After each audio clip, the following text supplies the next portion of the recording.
তো বন্ধুরা আজকে আমরা কি খাচ্ছি বলো তো সবাই মিলে।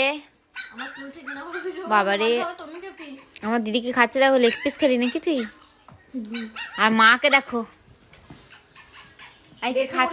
মা মাংসটা দেখাও, মাংস নাই তো দেখি। দেশি মুরগির ঝোল, মাংসের উপর বলে গেছে। এই বাবা দেশি মুরগির ঝোল।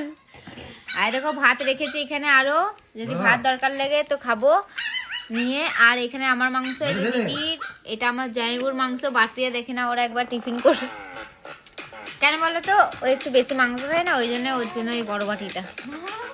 আর আমার মেয়েকে দেখো এখন ডগি দেখছে। কো দেখি মামা কি দেখছো দেখি, শুধু মুখে না। আর এই দেখো এটা আমার ভাত, এখানে বেগুন ভাজা, এখানে আছে লেবু, পেঁয়াজ।